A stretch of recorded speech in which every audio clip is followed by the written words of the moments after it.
Hey guys, Uncommon Ramen here. Today I wanted to take a look at a game called Penny Lane.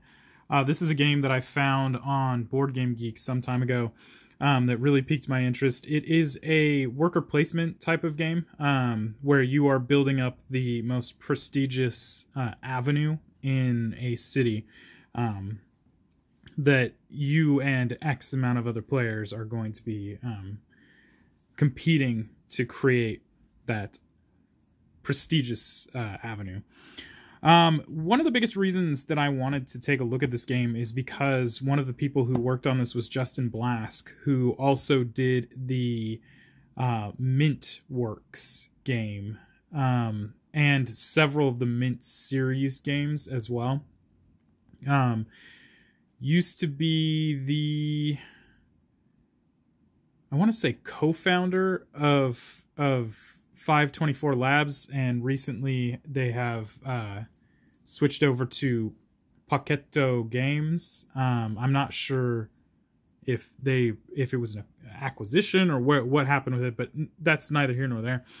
He worked with Mel Primus on Penny Lane from Sparkworks, and I wanted to just take a look inside the box and just kind of see what we're getting with this game.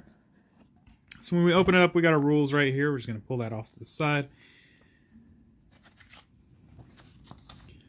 Very colorful rules, just talking about the lane buildings and just what some of the symbolism that we're going to see in here is.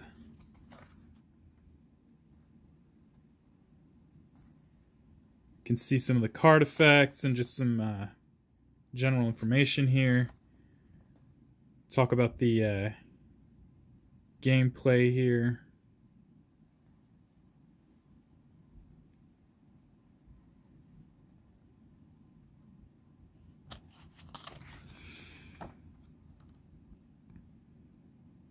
Some final scoring, some keywords.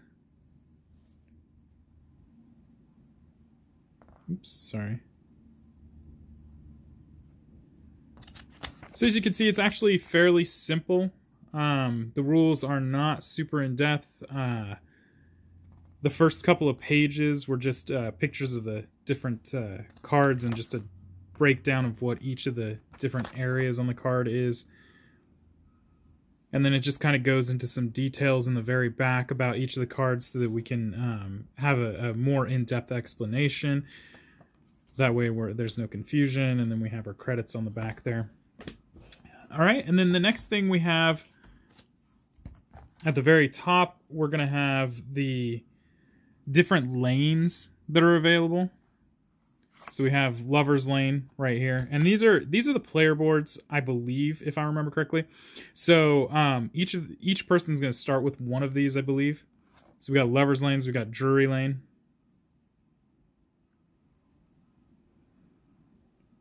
And I'm assuming, and I'm just going to look at these real quick. Yeah, they're basically the exact same thing, and they're blank on the back. So we got Memory Lane, got Lewis Lane, and we got Slow Lane. And like I said, they're exactly the same. They both have, or they all have this symbol right there. And they all have the gain symbol right there. And then, oh, okay, I can see where the differences are. So the differences for each of these lanes is going to be on the side section here. When you're connecting the different cards that you can connect to it.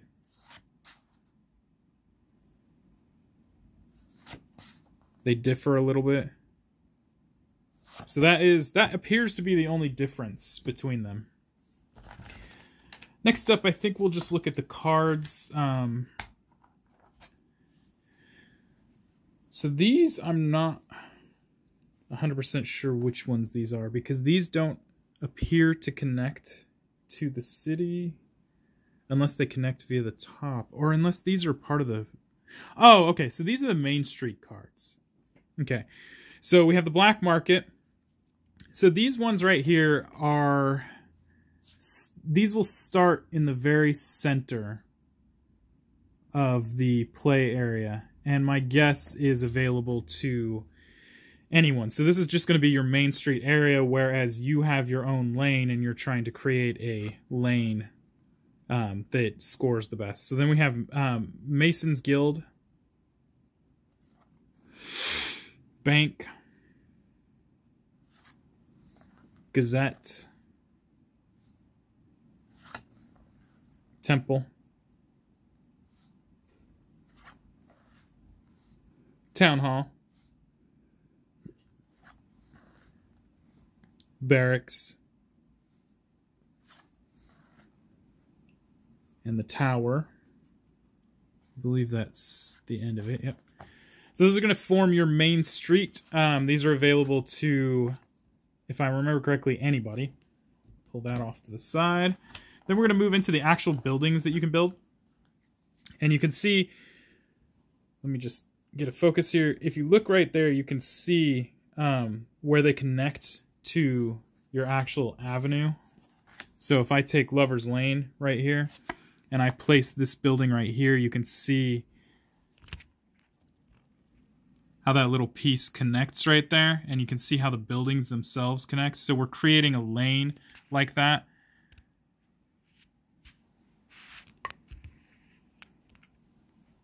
And I'm sure, let's see.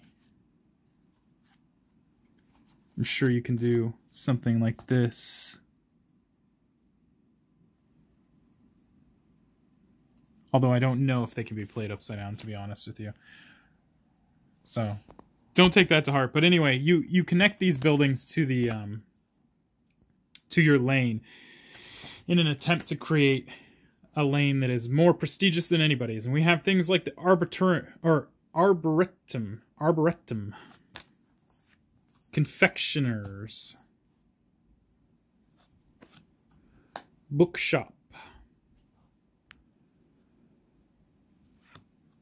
cafe, cinema, cobbler, cottage. Oh, I see. Some of these are lower. Oh, okay. So this is how you would play on the bottom. Cottage. So you can't flip them upside down, but there are some in here that will be already upside down anyway. Cottage. Cottage. Courtyard. Dark alley. Dormitory. Another dormitory. It looks like the bottom half is residential. Engineer. Whereas the top half is obviously more along the lines of shops and retail districts and whatnot. Farmers Co-op. Got ourselves a fountain. A garage. Haunted house. Regular house. Another house. Another house. A loft.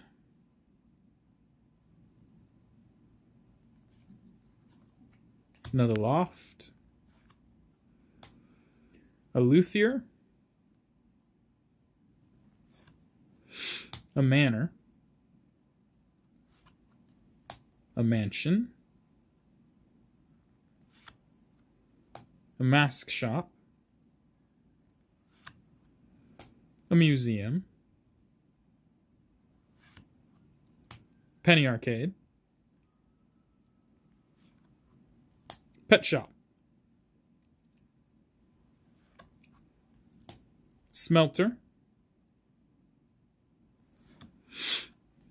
stationers,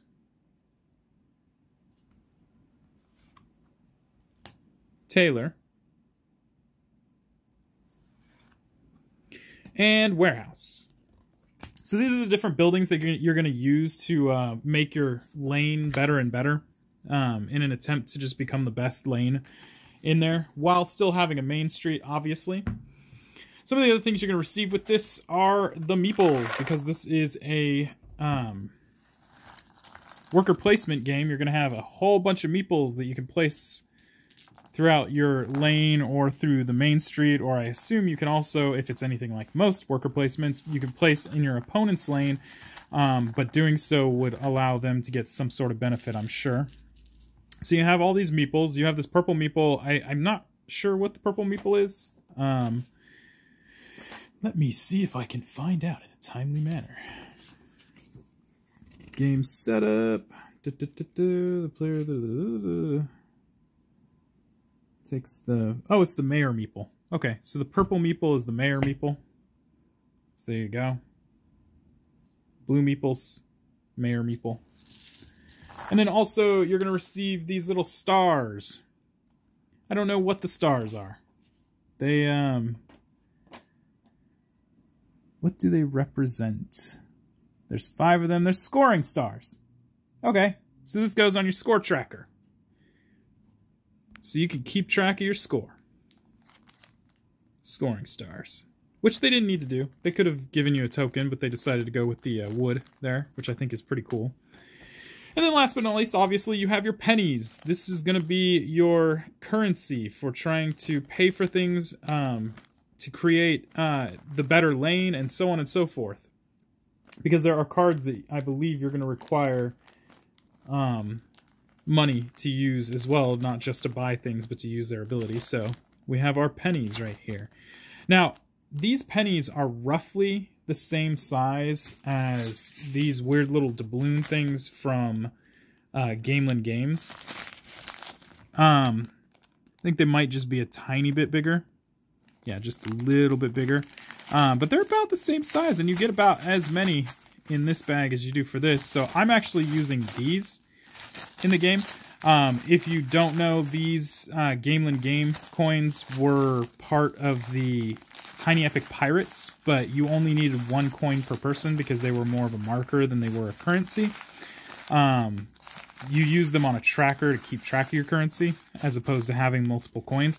So they made these coins as kind of just a secondary thing that you could purchase that you could use to keep track of currency in, I guess, other games, kind of as a universal thing, and they just happen to be so closely the same size as the ones that come for Penny Lane that I decided to use them for Penny Lane. So if you ever end up in your hobby shop and you end up seeing these little guys, they work really well for Penny Lane. But these are the typical ones that you're going to receive actually in the box. And you can see here that they included an insert. This insert is not horribly useful once you actually punch the tokens because the... well, let me just show you.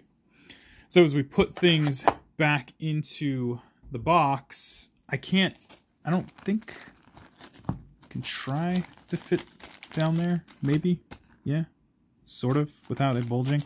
So you gotta, like, finagle it because they left enough room in there for the cards. And this is assuming you don't sleeve them, because if you sleeve them, then you're not gonna have room to put the coins in here. But unsleeved, if you flatten them out really, really, really nicely, you can put it back in there with the bigger cards on top, but you can see how they still, no matter what I do, bulge out.